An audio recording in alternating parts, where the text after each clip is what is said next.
it was just great to be able to kind of present this action and just keep it as real as possible. There's no CGI in this movie, Fernando. No. Unlike the Avengers, which has nothing but CGI. Right.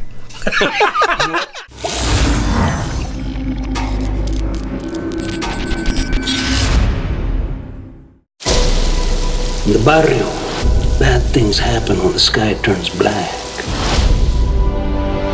When we were kids, we were told about the legend. Anytime you got hot in the hood, you'd hear those chopper pipes. Gangsters found God out of fear of the devil. Who was he? El Chicano. The cartel killed a bunch of police officers. They're coming to plant a flag in L.A. and reset the game. I've never seen anything like this. It's a war zone. You knew this was coming. And what was coming? Revolution. Hey, I'm Fernando Escobar with Fab TV. I'm sitting here with Ben and Joe. Yeah! Yes! And my first question is, because I know the stunt world, by the way. Okay. And what is since you were a stunt man, does it make you direct the film differently, like after an action scene? Like, no, redo it. You could do that a little tougher and better.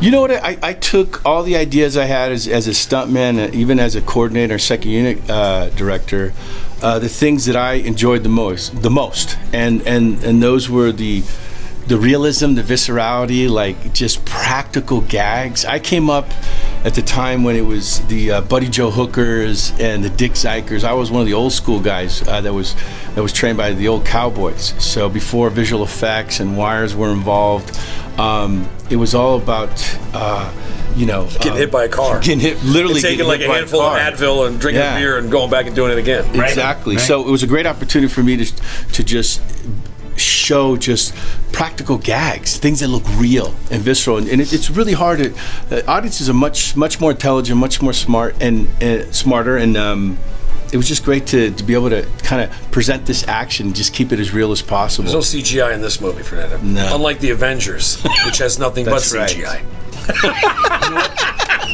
I keep doing it, bro. I guess you look down the barrel of that camera and slag the Avengers off all day. No doubt. I just saw it the other night, by the way. Yeah. And I loved your movie. I love the realism. Brother. Great. Comparing both films. Yeah. I love the realism of it, the hardness of it, Yeah. the Latino aspect, the deepness. It's a superhero great. film. It really is. That's great, Thank you, brother. man. That's It really great. is. Yeah. How did you bring your independent film smartness to help Joe and the film? I mean, listen, the good news is that when because I've been all over the bubble. I've done movies for $5 million. I've done movies for $20 million. I've done movies for $110 million. So, but you're never aware of. Listen, the tools remain the same. You either know how to do it on the day, or you don't. And I don't think there's nothing additive about money other than the trailers are bigger. There's more food. There's more people, and so on. So I think we shot El Chicano in 24 days.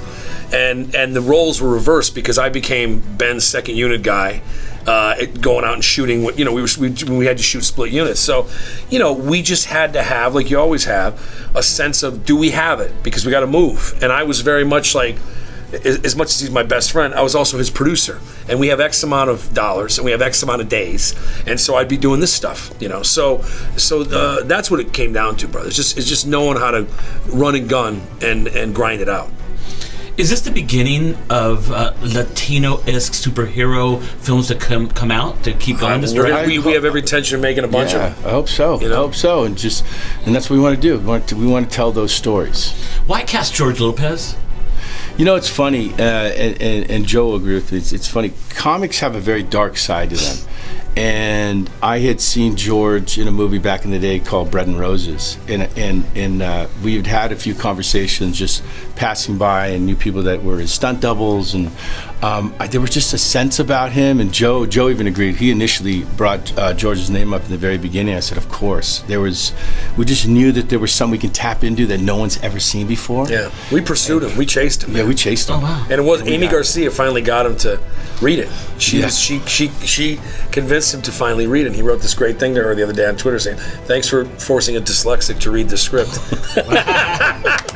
It was awesome. You know what I'm going to compare George Lopez's acting? You know when a punk rock band does a love song?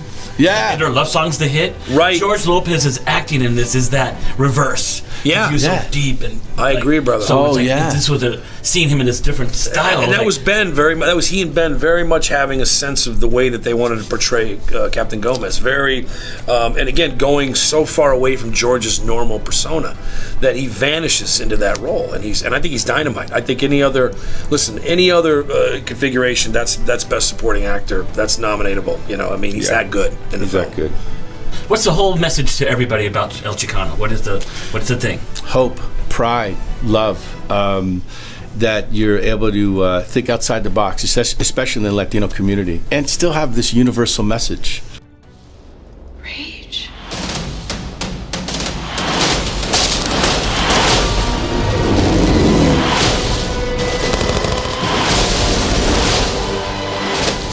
Know thy enemy.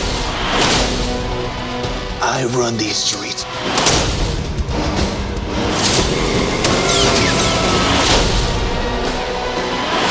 This is all out war now. They're coming 24 hours in the damn burst. ¡Para la familia! I am neither right nor good. I will make up the difference in blood.